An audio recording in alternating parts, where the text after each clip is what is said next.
کہ اللہ ہی ہے وہ جس نے 6 دن میں آسمان اور زمین کو پیدا کیا اور اس کا عرش پانی پر تھا. تو یہ حدیث میں آتا ہے کہ اللہ تعالیٰ نے آسمان اور زمین کی تخلیق سے 50,000 سال پہلے مخلوقات کی تقدیر لکھ دی اور اس وقت اس کا عرش پانی پر تھا. ٹھیک ہے. اور یہ اللہ تعالیٰ نے دنیا کس لیے پیدا کی ہے؟ لیبلوکم ایکم احسن عملا. یہ اللہ تعالیٰ نے اس دنیا کی پیدائش کا مقصد بھی بتا دیا. یعنی انسان سمجھ لے کہ اس دنیا میں سب چیزیں اس کی فیوریبل یا اس کی پسندیدہ نہیں ہو سکتی، کیونکہ بلکہ اس کی ساری چیزیں اس کی آزمائش ہیں. یعنی کچھ بھی جو بعض اوقات ہمیں لگ رہا ہوتا ہے کہ یہ ہمارا انعام ہے، یا بعض اوقات ہمیں لگ رہا ہوتا ہے کہ یہ تو بہت ہی جو ہے نا ہمارے ساتھ اچھا ہو گیا، لیکن وہ بھی بعض اوقات آپ کی آزمائش ہوتی ہے. یعنی نعمت بھی آپ کی آزمائش ہوتی ہے. ٹھیک ہے. مشکل وقت تو آزمائش ہوتا ہی ہے، لیکن اچھا وقت بھی بعض اوقات آزمائش ہوتا ہے کہ اب ہم اس کا شکر ادا کیسے کرتے ہیں. اگر آپ ان سے کہیں گے کہ تم لوگ مرنے کے بعد اٹھا کھڑا کیے جاؤ گے، تو کافر لوگ پلٹ کر جواب دیں گے کہ یہ تو نرا صاف جادو ہے. یعنی اس بات کو یہ لوگ یقین کرنے کو تیار نہیں ہوتے کہ آخرت بھی کوئی چیز ہے. ٹھیک ہے. یہ ان کا عقیدہ جو اللہ تعالیٰ بیان کر رہا ہے. اور حالانکہ یہ بڑا واضح عقیدہ ہے کہ جو رب آپ کو پہلی دفعہ پیدا کر سکتا ہے وہ دوبارہ بھی پیدا کر سکتا ہے.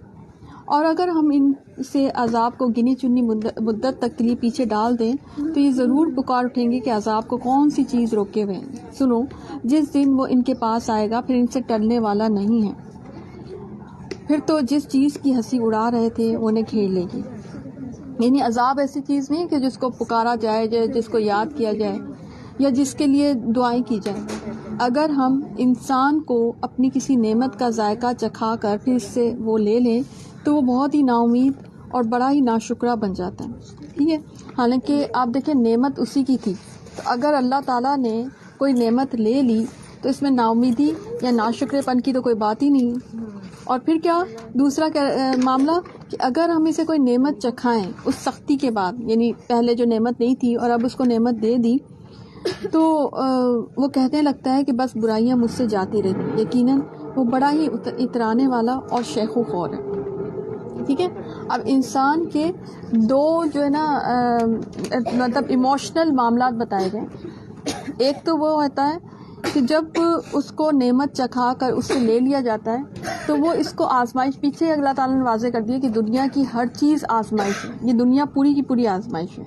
اگر اس میں کچھ نعمت ملی بھی ہے نا تو بھی وہ آپ کا انعام نہیں ہو سکتی، وہ آپ کی آزمائش اٹ سیلف آپ کی آزمائش ہے کہ آپ اس کے ساتھ اللہ کا شکر کیسے ادا کرتے ہیں یا اس میں لوگوں کو حصے دار کیسے بناتے ہیں. ٹھیک ہے.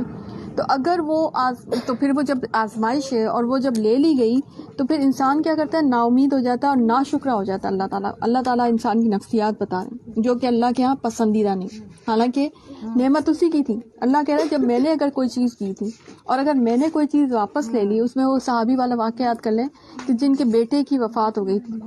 ٹھیک ہے. ابو طلحہ والا جو معاملہ تھا ام سلیم کا، تو جب ان کے دونوں کے بیٹے کی جب وفات ہو گئی تھی تو انہوں نے کتنی اچھی مہمانی کی اپنے ہسبینڈ کی. وہ خاتون تھی، وہ خاتون ہو کر کتنی ثابت قدم. حالانکہ ماؤں کا دل جو ہے وہ ذرا نرم ہوتا ہے اپنی اولاد سے لے کر، لیکن اس کے باوجود انہوں نے اپنے بیٹے کو خود دفن تو نہیں کفن کیا اور خود اس کو جو ہے اللہ کی رضا سمجھ کے اس کو لٹا دیا.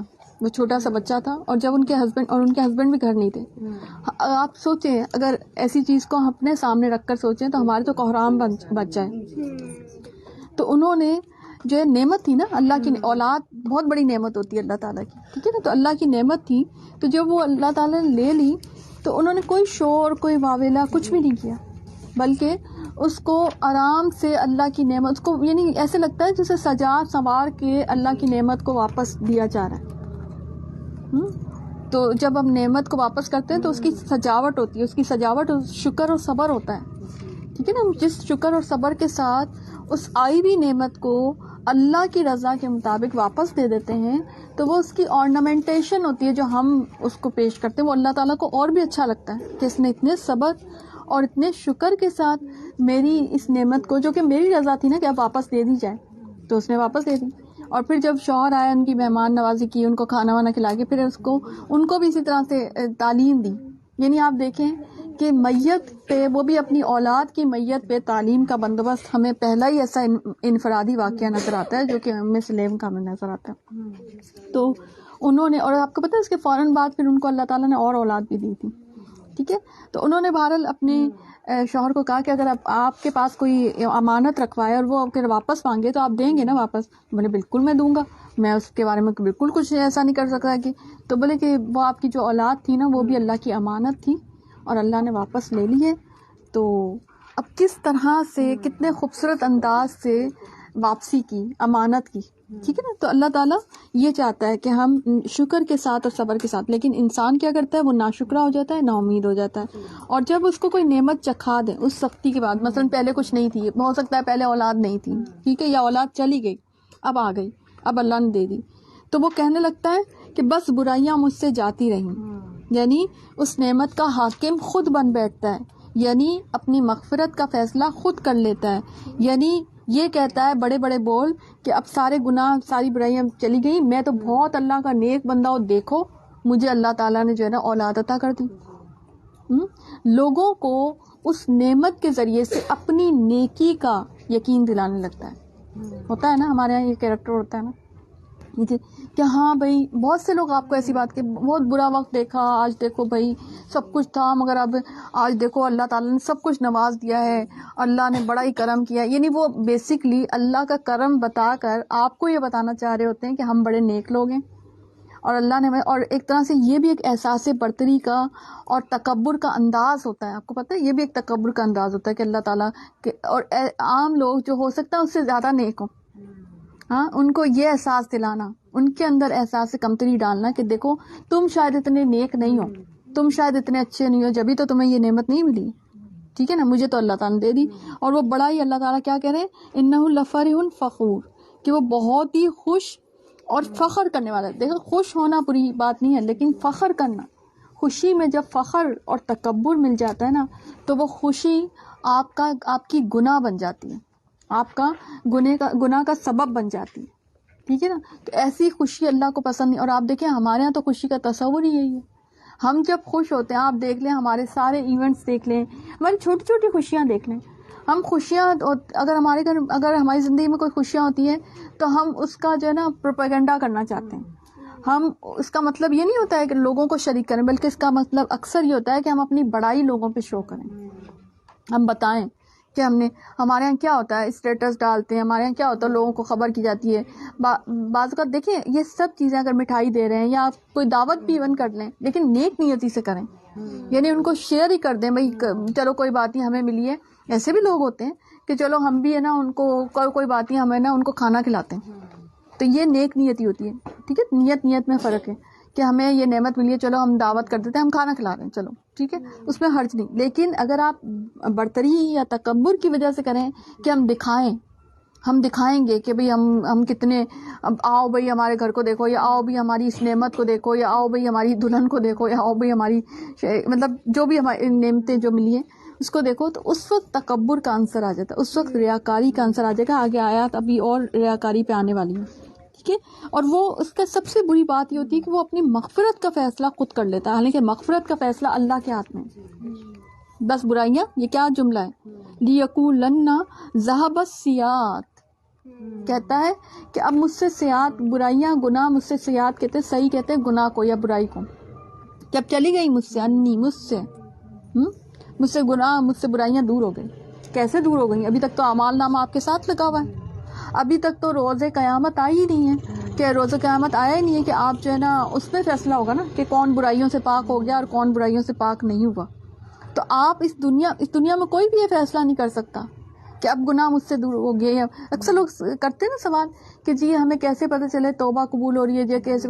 بھئی آپ کو یہ، میں پرسنلی یہ سمجھتی ہوں، میں آپ کو یہ عقیدہ سکھا دوں کہ آپ کو یہ سوال اٹھانا نہیں چاہیے کہ توبہ قبول ہوئی یا نہیں ہوئی، یا استغفار قبول ہوئی یا نہیں ہوئی، بلکہ نہ ہونے میں زیادہ خیر ہے کہ آپ مسلسل آخر وقت تک، آخر دم تک استغفار کرتے ہی رہیں گے. اگر آپ کو یقین ہونے لگتا ہے نا کہ استغفار قبول ہو گئی تو پھر آپ اس کے استغفار چھوڑ دیتے ہیں. تو میں سمجھتی ہوں کہ اس میں خیر زیادہ ہے کہ آپ کو نہ ہی پتہ چلے، پہلی بات. دوسری بات یہ کہ آپ اس کو پتہ کر کے کرنا کیا چاہتے ہیں. آپ کو کیا مطلب مسئلہ اس سوال کو، مجھے آج تک قوم کی سوال کا سمجھ نہیں آتا، کیونکہ آئی نیور وینٹ دیئر نا، کہ میں اس بحث میں کہ بھئی ہمارا کوئی گناہ تھا وہ توبہ اس کی قبول ہوئی یا نہیں. میں نے کبھی بھی میری اپنی زندگی میں کبھی بھی یہ چیزیں نہیں سوچتی، بلکہ مجھے کبھی بھی اگر اپنی کوئی پچھلی کوئی جاہلیت کی کوئی برائی، کوئی گناہ، کوئی مجھے اگر چیز یاد آتی ہے، میں دوبارہ نئے سرے سے اسی جذبے کے ساتھ استغفار کرنا شروع ہو جاتی ہوں جس جذبے سے شاید میں نے 2 مہینے پہلے کیا تھا. تو اس میں خیر میری ہے کہ توبہ استغفار، میں نے بتایا نا، توبہ استغفار سب سے بڑی دعا ہوتی ہے. تو آپ نے کل پڑھا، توبہ استغفار وہ دعا ہوتی ہے کہ اللہ تعالیٰ بن مانگے آپ کی ساری خوشیوں کا انتظام کر دیتا ہے. توبہ استغفار وہ دعا ہوتی ہے جو اللہ تعالیٰ آپ کی ساری کیفیت، ساری حالات کو انٹائرلی خود ہی چینج کر دیتا ہے. آپ کو دعا مانگنے کی ضرورت نہیں پڑتی. ایک کمپلیٹ دعا ہے توبہ استغفار، ٹھیک ہے نا. تو اس لیے آپ کو استغفار اور توبہ تو مسلسل، میں تو یہ سمجھتی ہوں کہ دعائیں کم ہونی چاہیے انسان کی زندگی میں، اور توبہ اور استغفار زیادہ ہونا چاہیے. آپ نے کل جو سیکھا، تو پھر کیا سیکھا ہم نے؟ یہی سیکھا نا کہ استغفار ایسی دعا ہے، ایسی بڑی دعا اللہ تعالیٰ نے سکھا دی. آپ دیکھیں حضرت آدم علیہ السلام کو پہلی دعا استغفار سکھائی ہے، تو کچھ تو تھا نا جو استغفار پہلی دعا سکھائی ہے. جنت میں اور کسی دعا کا ذکر نہیں آتا. جو آدم علیہ السلام کو جو پہلی دعا سکھائی گئی ہے نا، وہ استغفار کی سکھائی گئی ہے. کیا تھی وہ دعا؟ ربنا ظلمنا انفسنا.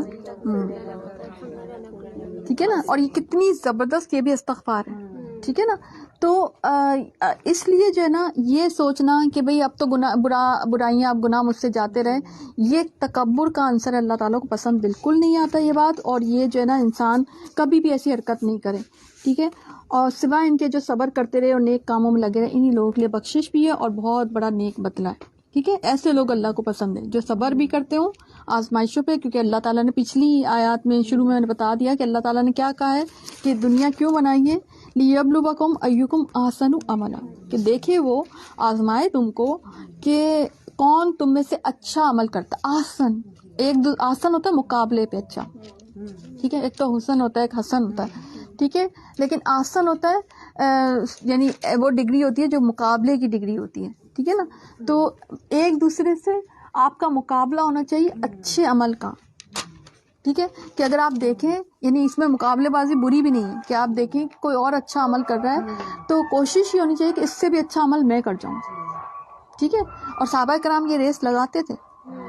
جب مجھے وہ یاد ہے کہ جب اللہ کے نبی صلی اللہ علیہ وسلم سے پوچھا غریب صحابہ کرام نے کہ امیر تو صدقہ دے کے جو ہے نا وہ قریب ہو جاتے ہیں، اللہ کے قریب ہو جاتے ہیں، تو ہمارے پاس تو ایسی کوئی مطلب ہمارے پاس پیسے نہیں ہیں، ہمارے پاس صدقہ دیں، تو پھر ہمیں کچھ تسبیحات کچھ بتایا جو. تو اللہ کے نبی صلی اللہ علیہ وسلم نے کچھ تسبیحات بتائی، تو جو کچھ تھوڑے سے امیر صحابہ کرام تھے انہوں نے بھی وہ کرنا شروع کر دی. تو وہ آگے دوبارہ شکایت لے کے کہ نبی کریم صلی اللہ علیہ وسلم ہم پڑھتے تھے، وہ آپ نے سب کو بتا دیا. انہوں نے بھی وہ شروع کر دیا ہے نا، یعنی وہ صدقہ بھی دے رہے ہیں اور وہ تسبیحات بھی پڑھ رہے ہیں. تو اللہ کے نبی صلی اللہ علیہ وسلم مسکرائے اور انہوں نے کہا کہ اس بات پر میں پابندی نہیں لگا سکتا ہے، یہ تو وہ چیزیں جو کہ اللہ تعالیٰ کسی کے بھی حصے میں ڈال دے، ٹھیک ہے نا. تو اس میں وہ نیک عمل کے لیے مقابلے بازی پہ ہوتے تھے. اور ہم لوگ کن چیزوں میں مقابلے بازی کر رہے ہیں؟ ہم اپنی زندگی دیکھ لیں کہ ہم تو دکھاوے میں، ہم ریاکاری میں، ہم نعمتوں کے استعمال میں، یا ہم لائف سٹائل میں مقابلے بازی کرتے ہیں. کس کے پاس بڑی گاڑی ہے، کس کے پاس بڑا گھر ہے، میرے پاس تو چھوٹا ہے. کس کے پاس ہے نا بڑی چیز ہے یا زیادہ اچھی چیز ہے، کس کا فریج زیادہ اچھا ہے، میرے پاس تو ایسے والا فریج ہے. کس کی ٹیکنالوجی زیادہ اچھی ہے، میرے پاس تو یہ والی ٹیکنالوجی نہیں ہے. ہمارے یہاں مقابلے بازی ان چیزوں کو، کس نے شادی زیادہ دھوم دھام سے کی، ہمارے یہاں تو ہم نے تو شادی دھوم دھام سے کی نہیں. تو یہ مقابلے بازی جو ہے نا آپ کو جہنم کے راستے پر گامزن کر دیتی ہے، دنیا میں مقابلے بازی کرنی. تو اس لیے دنیا میں انسان جو ہے نا، کیا حدیث میں آتا ہے، نبی کریم صلی اللہ علیہ وسلم نے فرمایا کہ اپنے سے نیچے والے کو دیکھیں انسان، ٹھیک ہے. تو جب نیچے والے سے دیکھیں گے نا تو اس کے اندر یہ شر خود بخود ختم ہوتا چلے جائے گا، مقابلے بازی والا شر، ٹھیک ہے.